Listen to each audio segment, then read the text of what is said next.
What's up, folks? This is Justin from Books, Bricks, and Boards, and today I'm going to be talking about the Shadows of Schwalb. No, not the enormous shadow cast by his extensive bibliography, but rather two of his best games. And that's saying a lot if you look at some of the stuff that he's written. I'm going to be talking about Shadows of the Demon Lord and the newer Shadows of the Weird Wizard. I'm going to tell you what I like, what I don't, and also why you should try them today. So without further ado, let's get into it.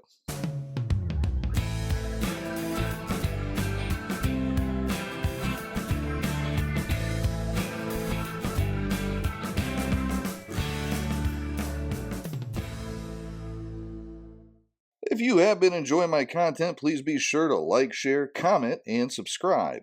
As a reminder, I receive no payment for reviews and rarely receive review copies, and I point them out when I do. So if you want to contribute to the channel financially, to continue making the content you enjoy, please consider a membership, which will also provide some added channel perks. Last but not least, if you're looking for a group of gamers to do battle against the Demon Lord, do it! Head on over to the Discord channel, where you'll find the greatest group of gamers in the world. Nerds! Nerds! Nerds! Discussing all manner of games, crowdfunding projects, pop culture, and occasionally some play-by-post games. Link in the description. History of the games. You can't begin to tell the tale of Shadows of the Demon Lord or Shadow of the Weird Wizard without telling the tale of the eccentric old wizard behind them, one Robert J. Schwalb. Coming into the RPG business during the D20 boom, Schwalb discarded his McDonald's apron for a word processor and some polyhedrals, quickly standing out from the crowded pack of writers in that era. Over the years, Rob has worked on 3rd, 4th, and 5th edition D&D, oversaw an edition of the Warhammer Fantasy role-playing game, and did several projects for Green Ronin, most notably designing the A Song of Ice and Fire RPG before HBO started working on its much-maligned television series. To me, it is in that project where I see the mechanical eccentricity and genius which would be fully realized in Robert's solo works, Demon Lord and Weird Wizard. As I understand, much of the bones of the Shadows games, as they both use the same core mechanics, came from Rob's time on the 5th edition development team, where he would see directions the game could have gone, yet didn't. So he embarked on a mission to follow through on those roads less taken himself. From this urge to explore, Rob announced Shadow of the Demon Lord in 2014, and after a successful Kickstarter, unleashed it upon the world in 2015. The system offered a familiar but new way to run gritty dark fantasy that was met with much praise from the general gaming public, who loved his D20 system that eschewed all the dice except for the D20 and the D6. That said, a significant portion of the gaming community struggled with some of the lowbrow humor in the game. Hateful defecation, anyone? And others, including myself, struggled with some of the imagery. Don't get me wrong, I enjoy grimdark RPGs, but a game where the character sheet is a pentagram and the characters may be bait and switched into worshipping the ultimate evil is a bridge too far. I wanted to explore the mechanics for a while, but also I knew I would either make significant changes to the setting or run a homebrew setting of my own. As luck would have it, after ordering the book, I found out about Shadow of the Weird Wizard, Rob's own answer to gamers just like myself. By his own admission, gamers were bouncing off Demon Lord like I had. So shortly after it launched, Rob started working on Shadow of the Weird Wizard, which offered the same core system with a more widely accessible veneer. Between the two games, there are literally more than 100 releases, as well as a thriving community to support the games. Mechanics. At its heart, the Shadow system is a D20 target number game. Unusual for the genre is that all target numbers for unopposed non-combat rolls are 10. Pick a lock, climb a wall, lift a gate, or bend a bar, you need a 10. Now before you protest... Oh, well, allow me to retort. Difficulty can be added or removed by the Banes and Boons system. Similar to Advantage in 5e, Banes subtract a d6 from your roll, and with multiple, you roll that many d6s and take the worst one. Boons work the same in reverse, and Banes and Boons can each cancel each other out on a one-to-one basis. Simple and effective. As Rob puts it, it removes some of the swinginess of our beloved D20. An example might be trying to bust down a door. While an old rotten door might give a boon due to its structural weakness, an iron door could add several banes because of its own durability. The great thing is the maximum shift is 6 points up or down, no matter how many banes or boons. That's a really good idea. This keeps the game moving and still gives the GM a way to represent conditions on the table. Those tests just discussed will be additionally aided by the relevant stat modifier. Modifiers are determined by subtracting 10 from the stat. So a 14 is a +4 and an 8 is a -2. Stats have been condensed down to a total of 4, being strength, agility, intellect, and will. As to how they align with traditional RPGs, strength is a combination of strength and constitution, while willpower is wisdom and charisma. Agility is the analog for dexterity, and intellect correlates to intelligence. Stats are either chosen by array or by a point-buy system, allowing some customization. Besides stats, characters encompass an ancestry, which is handled a bit different between the games, with Demon Lord tying stats to ancestry choices, while Weird Wizard divorces the two. Neither is vastly superior to the other in this respect, but if your halfling is stronger than the average Minotaur, you better have a good justification at my table. Characters also get professions, 2 in Demon Lord and 1 in Weird Wizard, which explain what they did prior to adventuring, as well as providing boons on relevant tests. In Demon Lord, your game starts with just your professions, no class, to rely upon. As a level 0, but soon enough, after a single adventure, you choose your novice path, which you choose at the start in Weird Wizard. Both games have 4 paths to choose from as novices with different names, but covering the same tropes, the now iconic fighting man, magic user, cleric, and thief. Those that play both games will notice that Weird Wizard characters at similar levels tend to be a bit tougher and have just a few more options, which does need to be considered if you're going to cross over content between them. The heroes by default advance each quest, which is intended to be played in a single session.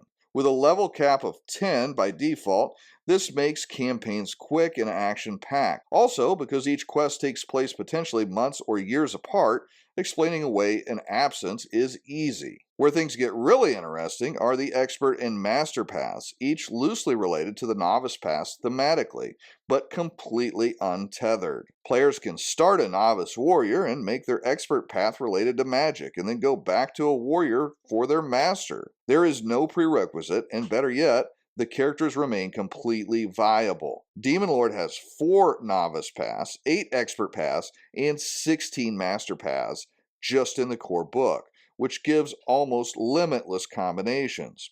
Shadow of the Weird Wizard, on the other hand, says hold my ale, as it has 42 expert paths and 122 master paths in addition to the 4 novice paths. Again, just in the core rules. Beyond that, the way the magic system works, each tradition could be a whole class in most RPGs, and there are 30 of them in Demon Lord and 33 in Weird Wizard. This system really is a dream for players wanting to have weird combos or very specific concepts. If you can imagine it, you can make it, and it will be playable. You might be wondering about now, won't these options be unmanageable at the table and create analysis paralysis in the players? They won't. Each level you get 1 or 2 more things, so you never have to digest huge blocks of mechanics at once. Also, players are encouraged to make choices based on the narrative, not min-maxing, i.e., if your wizard starts swinging a 2-handed sword in their expert path, the story should support it. Other unique game mechanics, all damage is in some number of d6s. As I said, the other non-20-siders have no place here. Weird Wizard adds bonus damage dice, which aside from damage may be traded for extra attacks or effects. Both games give a nice variety of combat maneuvers, which adds spice to the game. One rule much discussed is initiative, which is a bit different in each, but similar. In Demon Lord, you choose to act fast or slow, with fast limiting choices but giving the first action, while slow gives all the options but going after the fast actions. Weird Wizard defaults to baddies going first, but heroes may give up their single reaction to act first by taking the initiative. Both work fine, and each takes randomness out of the turn order, giving players the choice ultimately. Both games have generous bestiaries, though Weird Wizard's rules are split into 2 books, and happily, the monster blocks are easily shared between the systems. The monsters, as you might expect, tend to be more horror flavored in Demon Lord and more fantasy themed in Weird Wizard, though both have their share of nasty and memorable beasts. It is half man, half bear, and half pig.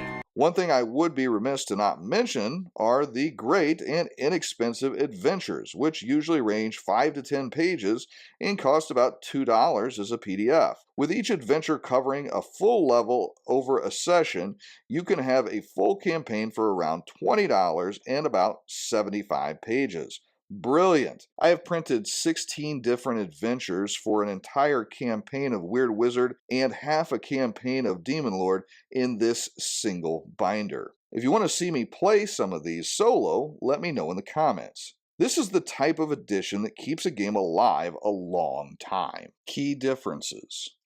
I'm sure you've noticed during much of this last section, but for the sake of completion, I compiled a list of the major differences between Weird Wizard and Demon Lord here. Theme. Demon Lord is hopeless grimdark fantasy, Weird Wizard is dire but epic fantasy. Paths. Weird Wizard has many more paths, and they tend to provide a little more benefit as it is a higher power game. Magic traditions. There are a few more traditions of magic in Weird Wizard, and they break down into categories by path rank, novice, expert, and master spells, whereas in Demon Lord, they have spell ranks numbered between 1 and 10. Weird Wizard also has talents in place of the 0 rank spells in Demon Lord. Ancestries. Demon Lord ancestries impact attribute scores and give an ancestry talent at 4th level. Weird Wizard is by default humanocentric with all other options in the GM book. Weird Wizard ancestries don't offer advancement talents or impact attributes. 0 level. Demon Lord has 0 level play. Weird Wizard does not. Bonus damage. Weird Wizard has a meta currency of bonus damage which can be traded for more attacks. Demon Lord does not have this. Luck. Weird Wizard adds a luck mechanic which is used to end effects. Core book. Demon Lord is in a single book as the core rules, whereas Weird Wizard has Secrets of the Weird Wizard for the GM and Shadow of the Weird Wizard for the players. Corruption and Insanity. Shadow of the Demon Lord adds rules for corruption and insanity which are not present in Shadow of the Weird Wizard. Corruption tries to punish players for acting in a blatantly evil fashion, whereas insanity will be a form of damage that slowly drives players to madness. Shadow of the Demon Lord character creation.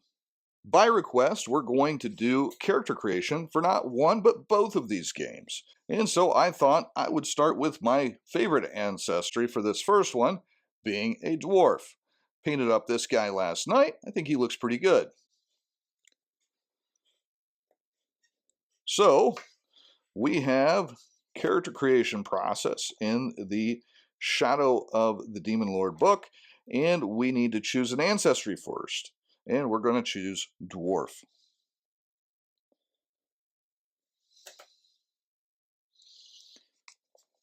We'll flip to the dwarf page.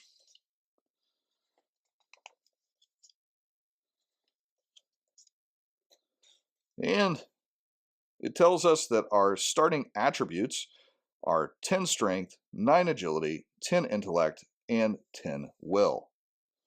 So we will write those here.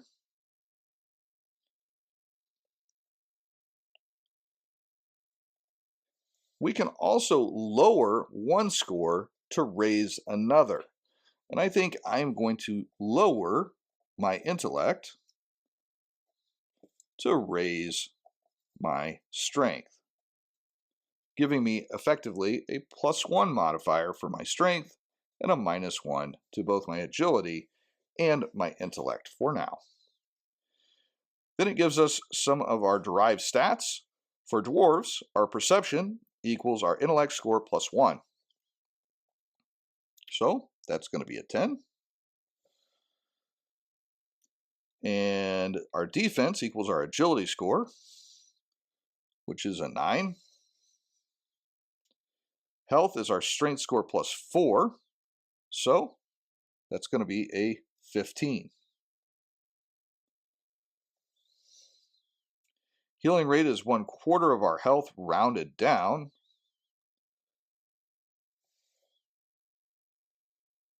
Our size is 1/2. Speed is 8.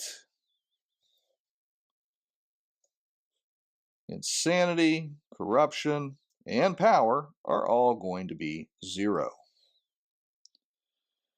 For languages and professions, we speak the common tongue and we can read, write, and speak Dwarvish. And I'm not going to worry about writing that down. We also have dark sight,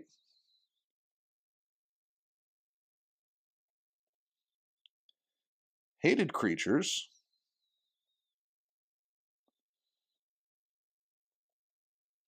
and robust constitution.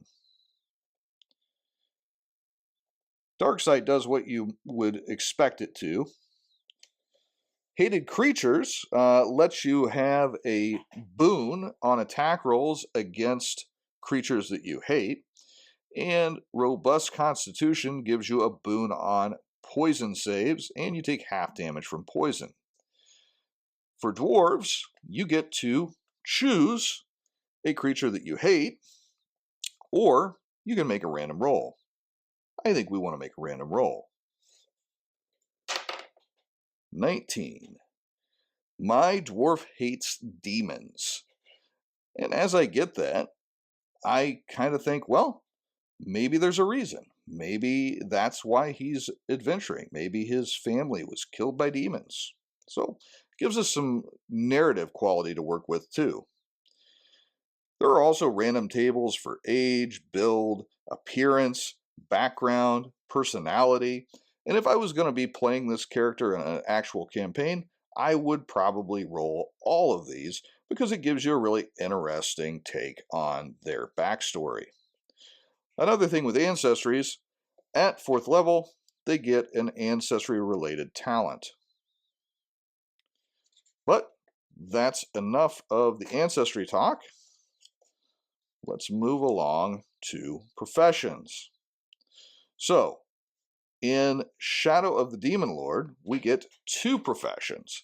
And, like we did with the Hatred table, I'm going to roll those professions randomly. So, my first profession is going to be from the criminal background, and my second is also going to be from the criminal background. So, I've got an interesting past. So, I was a spy, and I was a thug. So, my guess is that started as a thug and proved myself and became a spy. That's what I'm going to go with anyways. But in the Demon Lord game, as the GM, I would decide, okay, if he's doing a task that would be related to spying or his thuggish background, then he would get a boon on those actions. So it's kind of like the secondary skill system from Advanced Dungeons & Dragons, if you've ever played that. You'd have some random equipment and gold based on your lifestyle, which you can roll randomly. We're going to skip that and go right into the nuts and bolts of the game because you guys are interested in seeing how this thing works. So in the game by default, you would be playing a level 0 session before you select your novice path. In my case, I'm going to go ahead and not only select my novice path, but I'm going to level my dwarf up to 3rd level so that you guys can see a little bit about how the system works, because you really don't get a taste for it until you start picking some different paths and combining ideas. So we're going to start off with the warrior path. Now, as a level 1 warrior, I get to increase 2 attributes by 1. I'm going to increase my strength and my agility. Now, I also need to remember that I change any derived stats by that. So my health is going to go up by 1 to 16, which will also change my healing rate to 4, and my defense is going to go up to 10, all because of those 2 stats I changed. Then, as a level 1 warrior, I add another 5 health. So that takes me to 21, and a quarter, I get a 5 healing rate now. I get to add 1 common, martial, or wilderness profession, and I get the ability Catch Your Breath, which is like a second wind type of ability, give you back some hit points in a pinch. And I have weapon training,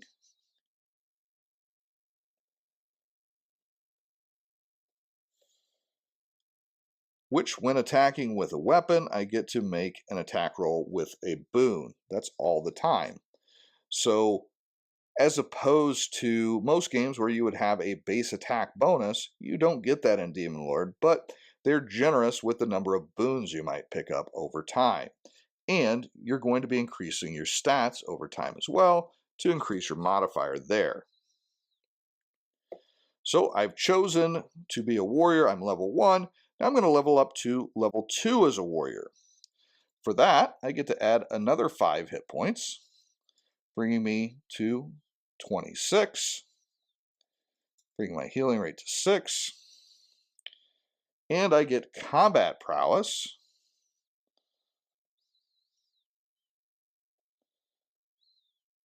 which adds an extra d6 of damage when I attack with weapons, and forceful strike, which gives me a critical strike of sorts, adding a d6 when I roll a 20 or more and exceed the target number by 5. So that's a level 2 warrior. But now where it gets really interesting is we're going to take an expert path. So once we hit level 3, we get to choose an expert path. And we just lay all of these abilities right on top of what we have in our novice path already. And I've already thought about this, and I want to do a druid, because I thought that would be a nice, weird example that would show off some of the options in this game. Remember, there are 16 of these expert paths in Shadow the Demon Lord, so you've got lots of options here. I chose Druid because it adds spell casting, and you'll get to see how that kind of works, and also because it adds some different variety to the character. So my thought is, my dwarf is a criminal, he's a spy, he's a thug. He learned to become a warrior while he was out being a spy. He hates demons because maybe the demons have killed his family. And so he's left his ancestral home in the mountains and he's been traveling the overworld. So in traveling the overworld, he discovers the beauty of nature and he decides to devote himself to becoming a druid. He doesn't forget what he learned as a warrior in this game. He's still just as good with his pickaxe as he ever was, but now he starts learning druid stuff. And he doesn't start with weak druid stuff, he starts at expert level druid stuff. So that is very cool, and it makes your characters very interesting. As a level 3 druid, I get to increase an attribute by 1, actually 2 attributes by 1, and they focus on will as their primary. So I'm going to play a little catch up, and I'm going to get my will. Oh, you know what? I can only do 1 at a time. I can only do 1 at a time. So I'm going to do 11 for will. It gives me a +1 there. And I'll go ahead and increase my strength to 13, giving me a +3 there, and continuing my development in my other path that way. So I get to add 4 health, making me 35 health. And that would bring my healing rate to 8. It shouldn't have been 8 yet, but it is now. And my power increases by 1. And so it goes from 0 to 1. And your power is basically like your caster level in other games. So in Demon Lord, you can cast spells of your power level or less. So in Shadow the Weird Wizard, if you have an expert path, you can cast expert spells. If you have a master spell casting class, you can cast master spells, regardless of whether you ever did any spell casting before. That's a little bit of a difference, and it makes Weird Wizard casters a little bit more powerful. So I get another language, or I can add a religious or wilderness profession. We're not really writing those down right now. We kind of went over the first ones, but you get the idea from that. So then I get to choose a magic tradition from either life, nature, or primal, and I learn one spell from those traditions. Also, when you learn a new tradition, you get level 0 as well. So I'll get a level 0 tradition spell and a level 1 because my power level is level 1. So let's flip over to the traditions, and I'm going to choose the primal tradition.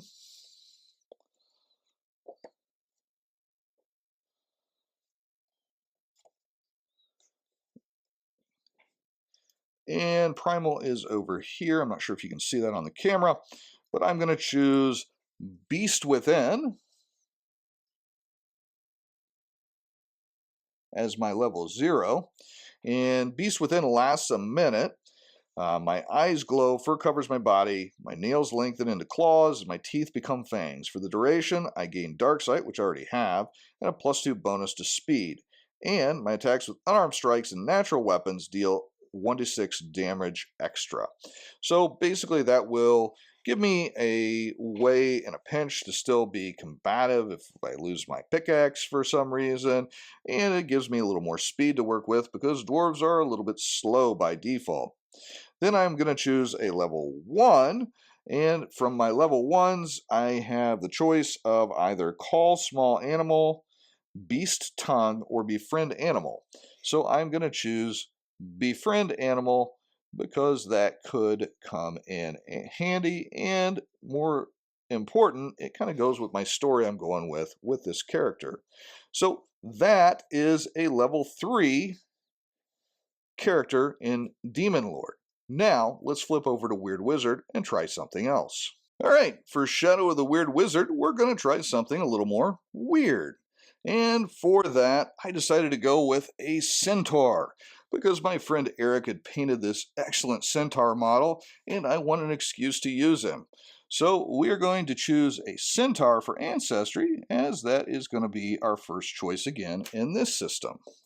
Now, one thing you will find in Shadow of the Weird Wizard, because it assumes a humanocentric gameplay, the only ancestry you're going to find in the player book is the human. That said, in the GM book, the Secrets of the Weird Wizard, back in the bestiary, all of the different ancestries that you would expect to be are listed as options. Ancestries don't really change a lot or have a huge impact in this game, especially as compared to Demon Lord. And it's not a big deal that they are kind of combined into the bestiary section, because you're going to have both books to play anyways.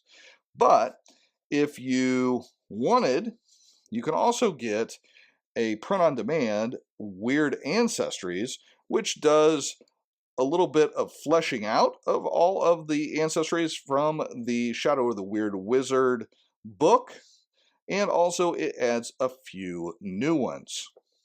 One of the other things that Weird Ancestries does is it offers a class as race option for the novice path. It's not required, but it's an option for those old schoolers that like to have a class that really reflects kind of the expectations of the members of that ancestry.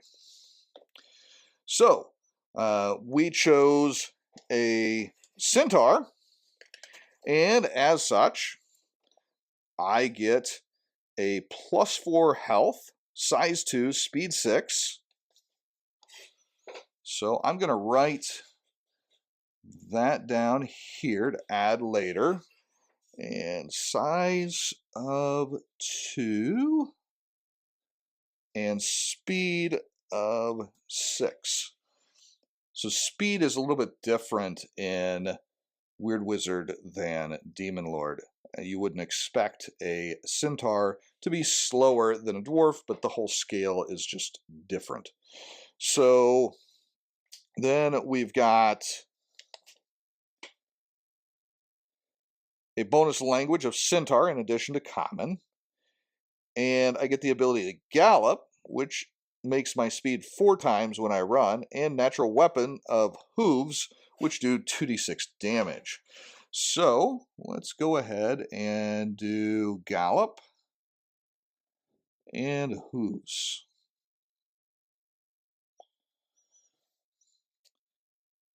And then, as I said before, centaurs or any ancestries don't have an impact on your attributes in Weird Wizard. So then, with professions, that's a little bit different too, as you only get 1 here, where you got 2 in Demon Lord. The profession categories have changed a little bit as well, but let's go ahead and roll randomly. A 1. So an academic centaur, that's interesting. He's a philosopher. Okay, well, I can go with that. So this is a philosopher centaur. And that will probably lead him to act a little bit unusual for his culture, because he thinks about the way things work and he focuses on that.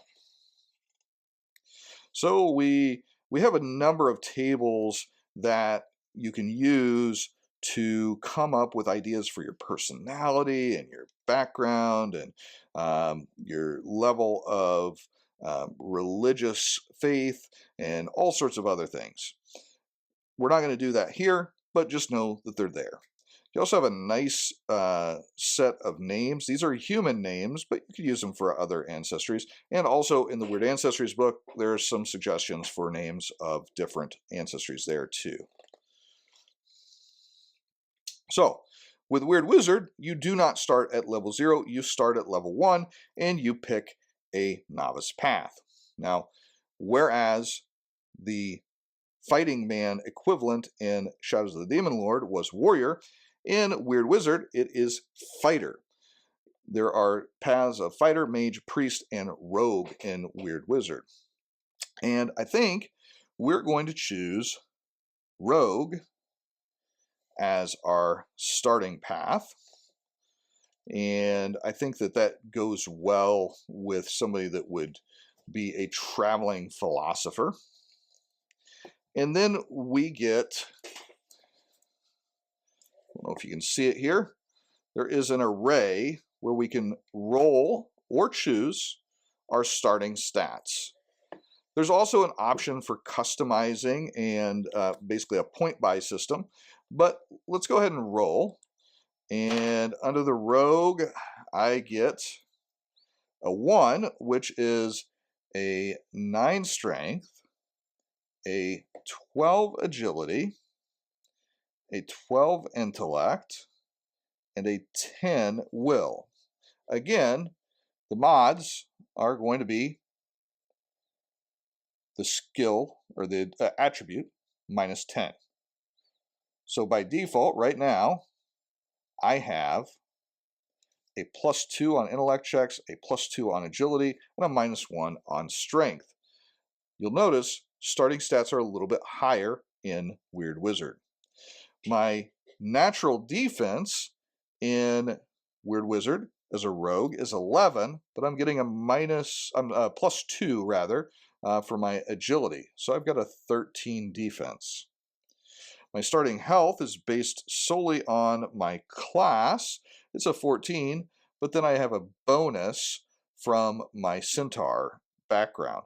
So I've got 18 health.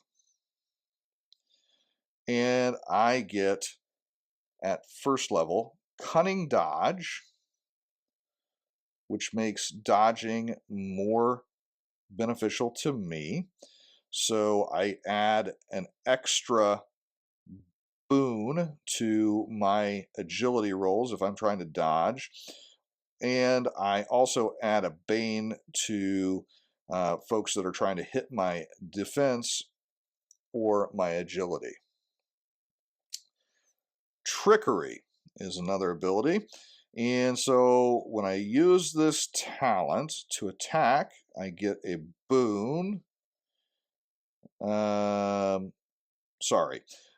I can use this talent to make any attribute roll with a boon. If I use it to attack with a boon, it also deals an extra d6 damage. I can use this talent in combat once per turn, or I can use it out of combat once per minute.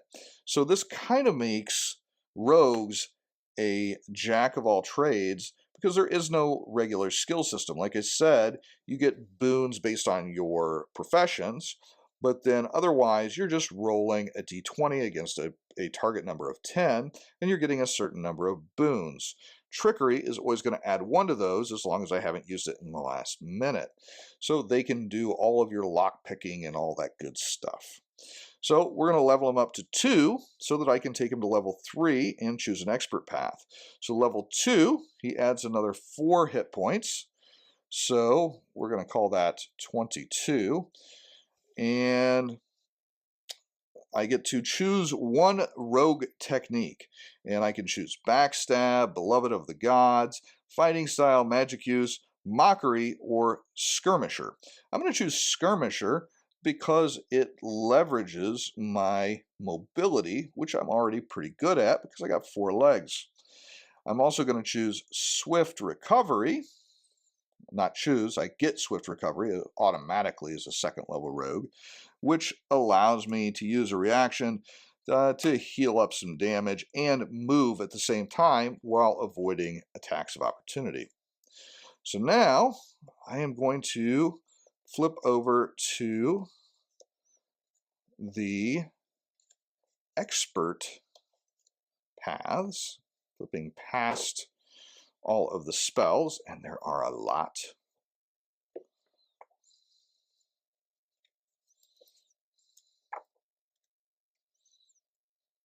So we got lots and lots of different stuff here, but I've got one in mind. So in the paths of skill, which is the expert path level that is closely related to rogue, I'm going to go down this roguish kind of path in my expert path as well, but it's going to be something quite different. I am going to choose the inheritor expert path. And that may sound a little odd, just to hear as a path. An inheritor doesn't really have an active quality about it. It's not really something that you're choosing as an individual. You're just being given something, right?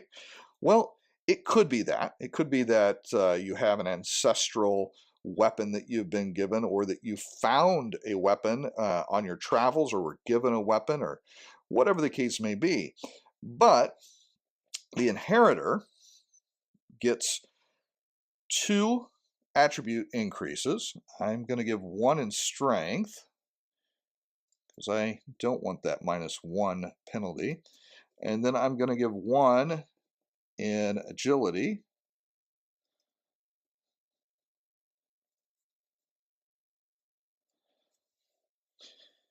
I get +8 health.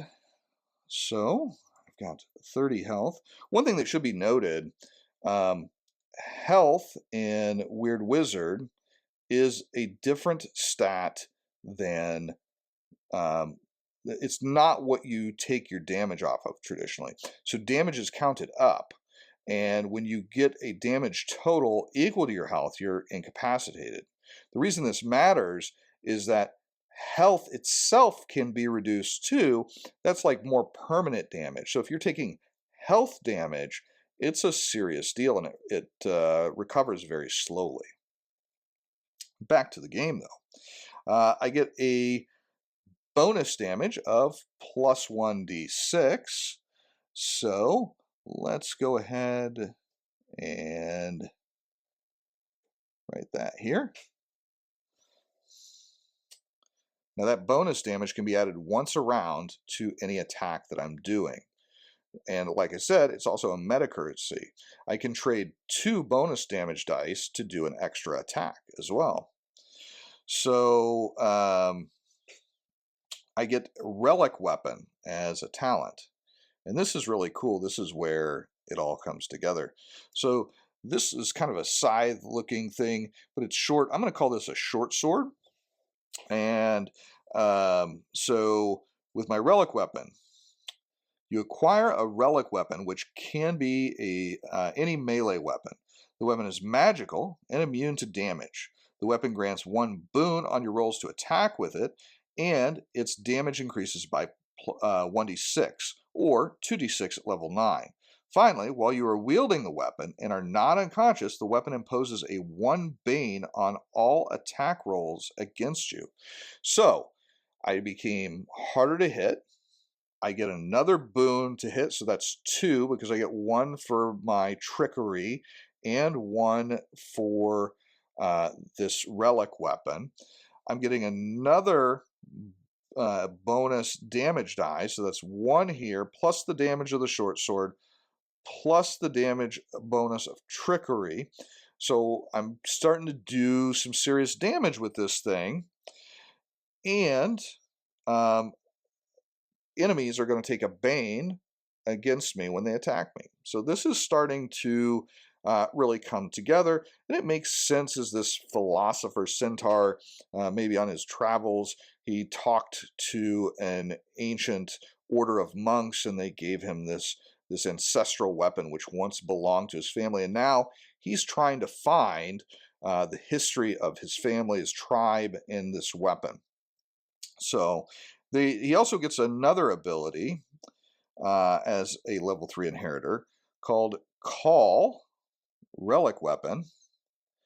And basically, it is bound to him, and he can have it teleport to his hand at any time just by using an action.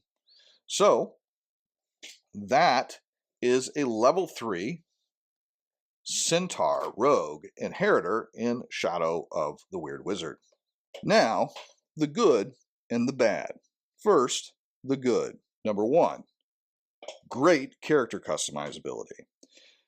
With the Novice, Expert, and Master Path system, you can have nearly unlimited combinations. The fact that you can choose paths with different backgrounds, whether they be magic, roguish, priestly, or battle-based, you get some really great options, and you never feel like you have a character that won't work. Rob worked very hard to make sure that this is a viable system, and it works quite well. Number 2, easy to learn and adjudicate. Being that this is a simple D20 system, it's already easy enough to introduce to new players. Add on top of that, the everything has a DC 10 fact, and you have quite an easy system to teach. Whenever you look at the fact that every character is only gaining 1 or 2 things each level, it makes it very easy to slowly introduce players into the system without overwhelming them, and that is great. Number 3, original magic system. The magic system in the Shadow series is excellent. By choosing different traditions that all have very flavorful and thematic spell lists, you have the ability to essentially have all of these different traditions act as what would be a class in most traditional RPGs. So, for example, if you wanted to have a character that was similar to an AD&D druid, you would just choose the primal tradition of magic. And the same can be said for necromancy and several other different options. The spells are all very powerful, seemingly, but they are balanced within the system. They're going to be fun for the players at the table, and they are not going to be too much to manage for the game master. Number 4, achievable campaign length. Through their studies to design 5th edition Dungeons and Dragons, the development team found out that most game groups collapse after 3 months. Now, this is kind of disheartening because most games are designed with the goal of going from level 1 to 20, which, if you're playing as written, will take several years of play unless you're playing daily. And that just means that there are a lot of unfulfilled promises in those games. Rob actually made his advancement path align with what the average game group lifespan is. So, you know, right up front, you're going to have 10 or 11 sessions, and you're going to have a grand arcing campaign. It's not like you're only seeing the weaker levels per se as you would in maybe a BX style game where it likes to keep the power levels low. No, by the time you're a 10th level character in a Shadows game, that is basically like a 20th level character in traditional D&D. So you're still casting the meteor swarms and you're still doing kingdom altering things, but you don't have to take 10 years to get there. That I dig. Number 5, extensive support. Rob has just created a ton of stuff for Demon Lord, and even though it hasn't been out that long, Shadow of the Weird Wizard is well on its way to matching what Demon Lord has out there. He's got source books, region books, books that add extra paths, books for ancestries, books for magic. Everything I've talked about really in the video today has been from the core rules, but there is so much more out there. Don't get me wrong, the core rules have definitely more than what you're going to need, but we're gamers and we like the stuff. So if you want stuff, this game's for you. Now the bad. Number 1, partial polyhedrals. Don't get me wrong, I don't have anything against this really, and it's kind of a throwback to white box D&D where you only use D20s and D6s. But there are going to be some gamers that bounce off of the fact that they don't pull out their D10s, their D8s, their D12s, their D4s. They are just using the 20s and the 6-siders. That could be some feel-bads for some players, especially those that have invested hundreds or even thousands of dollars in all those polyhedrals. Number 2, not completely interchangeable. The advancement and the ancestries are very different in Weird Wizard and Demon Lord, and the power levels are pretty different too. If you took a level 7 Weird Wizard character and set it beside a level 7 Demon Lord character, the Weird Wizard character is going to be much more powerful, more capable, and have a lot more options. That said, as long as you understand that Demon Lord is aimed at lower power characters, as it's a survival horror game, then you can bounce stuff between the two. You just need to know that things in Demon Lord that would be a big challenge for that path, that tier of play, might not be for the same tier of Weird Wizard, so you might need to bump it up a little bit. Number 3, it's still a D20 game. The attrition combat, the swinginess, even though it's mitigated by his brilliant Banes and Boons system, you're still throwing D20s and they are a fickle beast. Also, the combat, you're still piles of hit points, so you're not going to have that epic just one-shot kill most of the time. That said, these problems are less evident in this game, and if you like rolling your 20-sider, this is probably one of the better implementations of the D20 system. Number 4, video game feel. Between the leveling up and the talents and the way it's all rolled out, There is a certain level of a video game feel to this game system. Even in the artwork, I found a piece of art in Weird Wizard that really was kind of nostalgic for me. And I thought, I think that is the scene from the continue screen from Final Fight. And sure enough, I put the two images side by side, and yeah, they're really close. I think Rob is influenced by a number of pop culture references, and they make their way into his games. And I think that I do see kind of a nod to video game design in the way that this game is created. And that's fine with me. I'm cool with it. But there are going to be some old schoolers that are like, whoa, this feels a little bit too gamey for me. And that's okay. This could or could not be for your group. Because of that, I'm just letting you know up front that that's something that I noticed. Number 5, overdeveloped / underdeveloped worlds. So for me, these are opposed within the systems. So for myself, Demon Lord is a bit too overdeveloped. Using the setting as is, it has some things that I'm just not comfortable with, and I definitely would not bring my son into a game with Demon Lord, and that's who I want to play games with. So, there's that. I would probably just use the Shadows of the Demon Lord system, and I would play in like maybe a really dark version of Tolkien or a homebrew world, and that would be fine. But I'm not doing the bait and switch thing where I tell the players that they're following the good god, and then they find out later that actually they're following the ultimate evil. Not for me. That your miles may vary there. On the flip side, Shadow of the Weird Wizard is just kind of such a milk toast fantasy setting that there's just not a lot to grab onto there. It's fine. I mean, he talks about the different areas of the Borderlands, and it's your standard fantasy tropes. It's very much inspired by Greyhawk, which was kind of your generic sandbox fantasy campaign.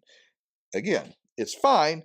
It's just not going to catch you in the way that like a Hyperborea setting would. And that's just something to know up front. Again, these are nitpicks. These are great systems. Summary. Rob Schwalb is an amazing designer with an eye for mechanics that are fun at the table. While I still don't like the default pentagram character sheet, there are less in-your-face options for the game, to be fair, and I won't be casting Hateful Defecation anytime soon.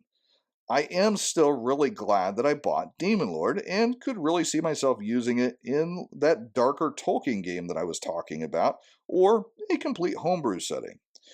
Weird Wizard is a wonderful successor to its big brother and much more agreeable to my sensibilities. Some will balk at the splitting of the rules into 2 books as a cash grab, but it isn't. There is a ton of content there. I could definitely see this game as a vehicle to revisit some of my favorite TSR campaign settings again in the near future. If you ever wondered what D&D might look like without corporate guardrails, Shadows of the Weird Wizard is your jam.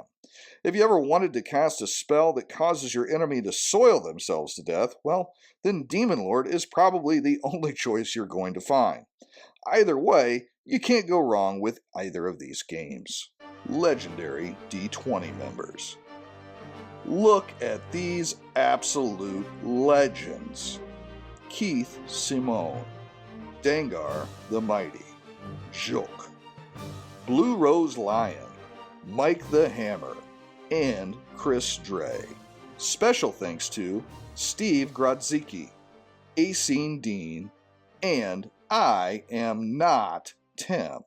Coming soon. We have a lot of great content coming up on the channel, starting with Against the Darkmaster next week. Beyond that, I have another Rob Schwalb classic at some point, A Song of Ice and Fire. Also, Kernethelus, The Black Sword Hack, The Suede Companions, The White Box Supplements, and more. The question is, what do you want to see? Tell me about it in the comments. But until next time, this has been Justin from Books, Bricks, and Boards. Good gaming, and God bless.